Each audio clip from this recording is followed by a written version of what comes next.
धुळे जिल्ह्यातली सत्ता समीकरणं ज्या दोन शहरातून चालतात त्या शिरपूर आणि दोंडाईच्या नगरपालिकेची निवडणूक तोंडावर आली आहे। जिल्ह्यातली काँग्रेसची सूत्र शिरपूरच्या जनक व्हिला म्हणजेच आमदार अमरीश पटेल यांच्या घरातून हलतात, तर भाजपची जिल्ह्यातली सूत्र मंत्री जयकुमार रावल यांच्या राजमहालातून हलवली जातात। आमदार पटेल यांनी शिरपूर पालिकेवर काँग्रेसचा सत्ता सूर्य मावळू दिलेला नाही।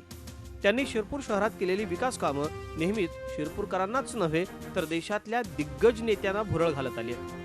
पाणी अडवणं, दिवसातून 2 वेळा पाणी पुरवणं, रुंद रस्ते, शैक्षणिक संस्था, वॉटर पार्क, रिक्रिएशन पार्क अशा एक ना अनेक विकास कामांच्या माध्यमातून आमदार पटेल यांनी 27 पैकी 23 नगरसेवक निवडून आणले होते। अमरीशभाईने फार मेहनतीने रोड वगैरे केले होते। जेही काम करतो क्वालिटीच्या करतो, क्वालिटीच्या मध्ये सगळे जितके इंदिरा गांधी हॉस्पिटलपासून सगळे जे मी काम केलेले आहेत, गार्डनचे काम केलेले आहेत, झिरो मेंटेनन्स कसं होईल ते बघतोय, इलेक्ट्रिक पोल बी मी त्या प्रकाराने घेतोय। दोंडाईच्या पालिकेत राष्ट्रवादीच्या घड्याळानं डॉक्टर देशमुखांच्या नेतृत्वात गेल्या 10 वर्षांपासून सत्ता सांभाळली आहे। आता डॉक्टर देशमुखच काँग्रेसमध्ये गेलेत।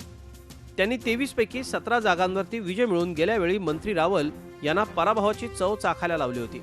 यावेळी डॉक्टर देशमुख पंजावर तर मंत्री रावल कमळाच्या चिन्हावर पालिका निवडणूक लढवणार असल्यानं दोघांचाही कस लागणार आहे। तर दुसरीकडे शिरपूरमध्येही डेंग्यूचा उद्रेक काँग्रेसला ताप आणणारा ठरू शकतो। यंदाच्याही निवडणुकीत काँग्रेसचं पारडं जड राहण्याची शक्यता आहे। मात्र नुकताच शहरात झालेला डेंग्यूचा प्रकोप, मलेरिया सारख्या आजारांनी घातलेला धुमाकूळ यांचं भांडवल विरोधकांकडून केली जाण्याची शक्यता। एकंदरीतच यावेळी शिरपूरच्या 30 आणि दोंडाईच्या 24 जागांवर काट्याची टक्कर पाहायला मिळेल।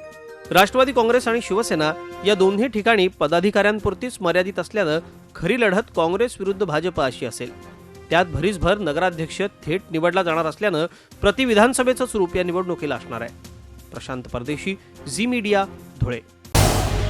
झी 24 तास रहा एक पाऊल पुढे।